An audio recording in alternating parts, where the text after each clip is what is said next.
The United Nations Francesca Albanese, do we say Albanese or Albanese? Slams US sanctions as retaliation for exposing Gaza war crimes. Yeah, I like it how America always used to use human rights violations as like pretexts to invade other countries, but it's okay when they do it. It's all right when they do it, or it's all right when they facilitate it. Organizations have criticized a US move imposing sanctions against the UN Special Rapporteur for the occupied Palestinian territories. Francesca Albanese has been critical of Israel's genocide in Gaza. Wait, has all of Australia been saying Albanese wrong? Is it Albanese? I'm gonna say Albanese because I feel like the Al Jazeera reporter is like very well spoken, and I feel like she would know how to say it properly. I'm gonna say Albanese. It makes me feel it makes me feel fancy. I'm gonna say it like that. That's what I'm gonna say from now on. America has a long history of war crimes. Yeah, they do. They do indeed. For the International Criminal Court's efforts to try Israeli leaders. On Wednesday, Secretary of State Marco Rubio accused her of anti-Semitism. Amnesty International called the decision a graceful affront to international justice. Well, Marco Rubio posted on X saying, "I'm imposing sanctions on UN Human Rights Council Special Rapporteur Francesca Albanese for her illegitimate and shameful efforts to prompt international criminal court action against US and Israeli officials." This is so Orwellian. This is straight out of like doublethink thought police. What in the actual heck? Like this is her job. She's a UN Human Rights Council Special Rap. I'm gonna say this wrong. Rapporteur. Like that's literally her job. She obviously is credentialed to make determinations based on international law. Just because you don't like what she's saying, it doesn't mean it's not true.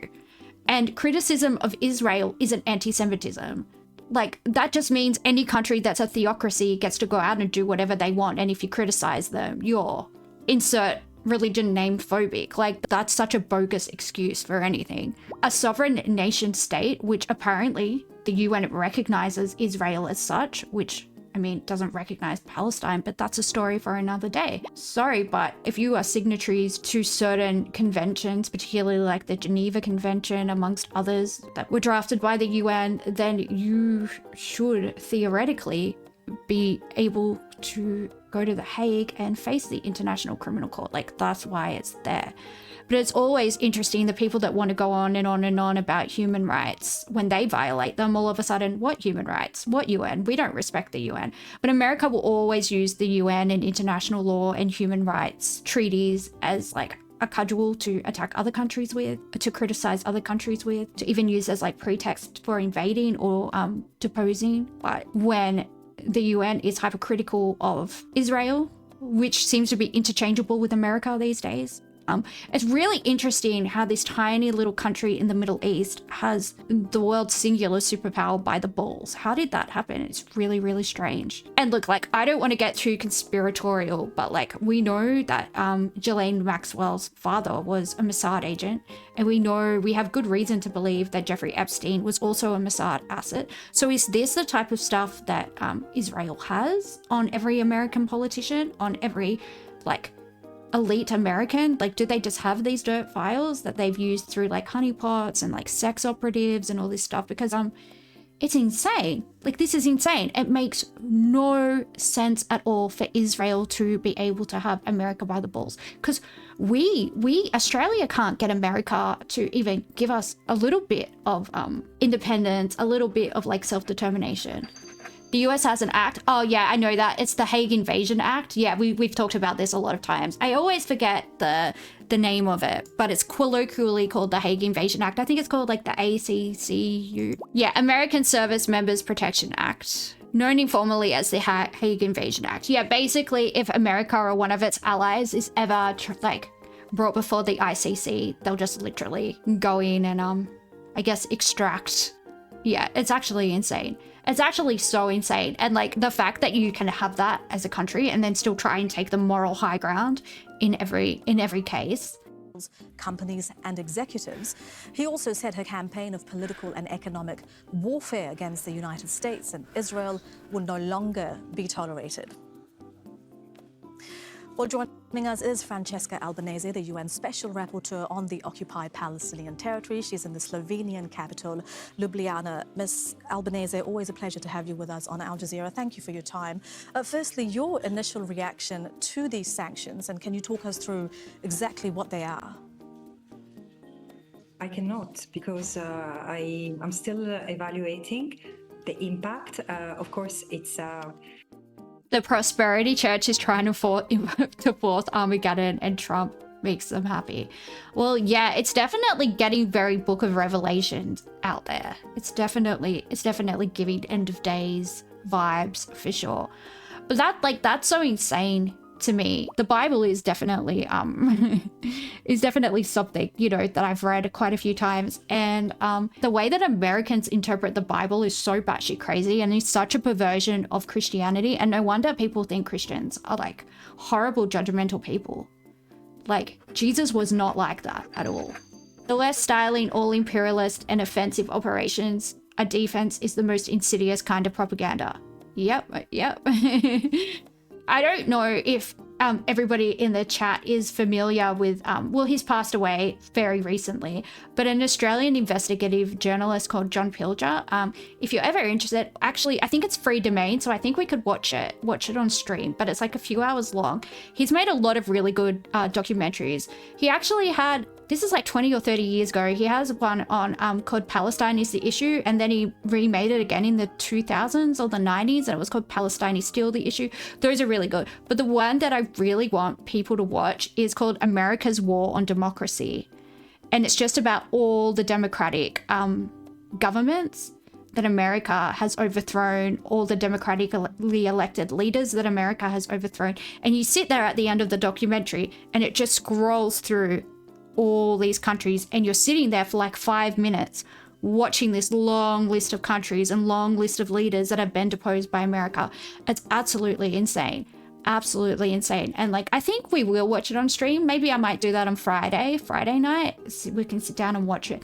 I just have to double check that it's free domain, but I know that he used to let people show his films if it was like for educational purposes and stuff like that, without a license and all that type of stuff. So yeah, because his documentaries are so good. I also recommend to people, if they are interested in Australia's history from like a left-wing perspective, and especially like white Australia's history with Indigenous Australians. There's a really good book. I think there's a documentary of that too, but I read the book. It's called A Secret Country by John Pilger. It's a really good book, and I highly recommend that. Really compassionate, smart man, very well traveled, was always, you know, on the ground in the countries that he wrote about. Politicians love money, no matter what country it comes from. Yeah, they do. Money is money at the end of the day. Remind everyone that the reason why these sanctions have been imposed is the pursuit of justice. Of course, I've been critical of Israel. It has been committing genocide and crimes against humanity and war crimes, and not because I say that. There are criminal proceedings and international Court of Justice proceedings against Israel for these crimes. Isn't it enough? And what I've exposed is that this genocide doesn't only go ahead because of the unrelinquished territorial ambitions of Israel or because of ideological affinity of some groups with what Israel is doing, but also because there are companies who are profiting from it. And excuse me, I mean, I record the offensive and rude posture that has come from some of these companies in reaction to my report, like Google. But I mean, look, I'm also a user of Google. I don't want the end of Google. I want Google to stop being, making profits by supporting a government that has killed 60,000 people, including 18,000 children. Is it too much to ask? So of course the sanctions are going to affect me, and they are not going to stop my quest for respect of justice and international law, as I've been mandated to do by the human rights. That's so insane. This woman is just doing her job and telling the truth. She's just doing her job and telling the truth. Like, at this stage, why doesn't Donald Trump just expel all the UN ambassadors from the United Nations building in New York and burn it to the ground? Because he like obviously doesn't respect it.